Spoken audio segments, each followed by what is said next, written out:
finally getting this video up. I wanted to do a install video. I got the Outkast 3-inch lift, the rear raked arms. I wanted to do the install video, but I was pressed for time, and I ain't even done there yet. I was pressed for time and space. I don't have a garage, so I was over at a buddy's house. He lives a good bit from me, so I just came over here when I could. It took to install it, I don't know, a couple hours. Nothing went right, of course. You ride a lot of water. Everything's rusty. Everything's stuck, jammed, all that shit. Like I said, I was going to do an install video, but I was kind of pressed for time, so I didn't. Overall, it's pretty simple. Just nuts and bolts. Nothing, you don't need no special tools. I also did Cecco, I don't know how you say that. Cecco Racing rear frame brace, and if you can see down in there, I did the differential brace too. And I put Cobra Axles on the rear, so now I have 2 Cobras in the rear, 1 Cobra in the front, and 1 stock in the front. So I hope that one stock lasts. If you I thought I'd be alright. I knew if you put a 2-inch bracket lift on here that you would need wheel spacers to run the stock wheels and tires. And I thought since I was going with this lift, it's got a rear rake to it, so it kind of is angled backwards a little bit. Thought I'd be alright. But as you see, my camera cut off there for a second. As I was saying, without the wheel spacers, the tires will hit that snorkel right there off the belt box. If you can see that. Let's see here. Right here.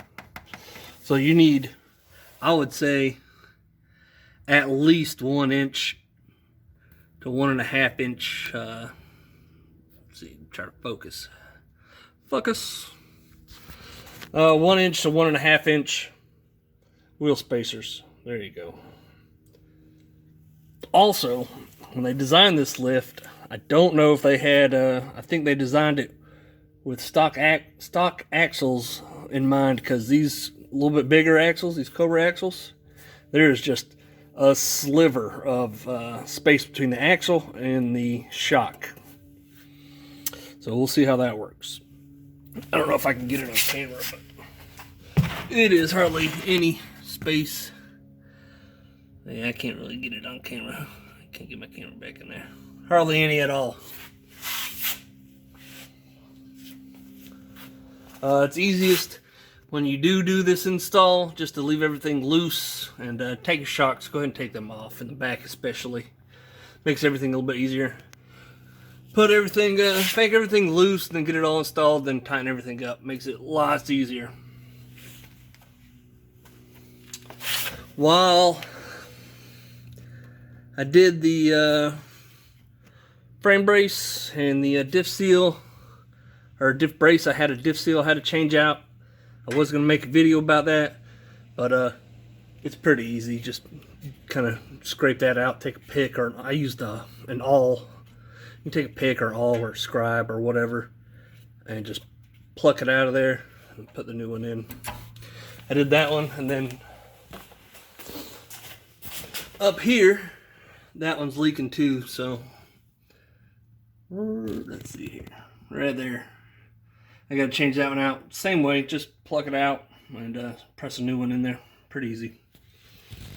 But yeah, so I'll get that changed, and then I got new wheels and tires.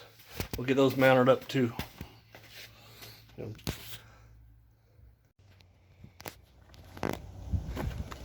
Alright, there's the finished product right there. 33 Outlaw 3s on 18 MSA beadlocks, M31s I think, or M131s, I don't know, something like that. This is the next day. Yesterday I finished up changing. Oh, that looks, that's just a video right there. That's not, my tires aren't really bowed out like that. Yesterday I finished the axle seals and put everything together, mounted the wheels and tires up, and it wouldn't start. It's been sitting for 4 months. Hasn't started in 4 months. So getting everything finished up yesterday took about an hour. Then for about 4 hours we tried to get it started, and just could not get it started. Winched it into my truck. I did that strap thing, and I winched it, and my bedsides did not collapse. This thing doesn't fit really in my truck anymore. I did crush one of my inner fender wells, so that kind of sucks. But it's in there. It'll fit now. Made some room. This morning I gave it a couple of love taps with a hammer on the starter, and eventually it fired up. So your bike just clicks, won't start, the battery's good.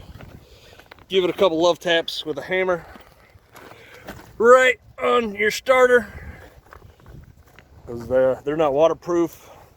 Water gets in there, and if you let it sit forever, mine sat for 4 months, water will seize up and it freezes up the contacts.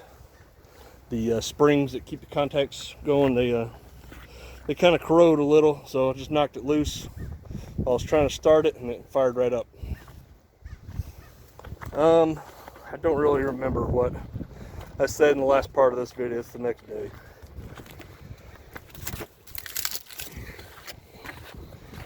But overall, pretty happy with it. Pretty happy with it. So I've got quite a bit of clearance now. Quite a bit. I think I measured at 18 inches at this part, the rear of the belly, so maybe a little less than that up front. That's pretty good. It's quite a bit taller than it was. I even said I wasn't going to do that with this bike. I wasn't going to lift it and put bigger wheels and tires on it. Told myself that, and I lasted almost 2 years too not doing that. But you know how it goes. Shit happens. Yeah, let me know what you think down below in the comments. I'll probably eventually get those powder coated orange to get match highlights orange, and yeah, pretty happy with it so far. I haven't ridden it out in the mud or anything. Probably try to do that tomorrow or something.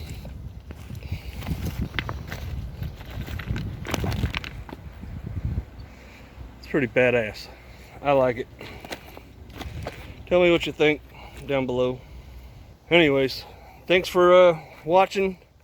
Sorry I haven't put up no videos lately. I've been busy, real busy.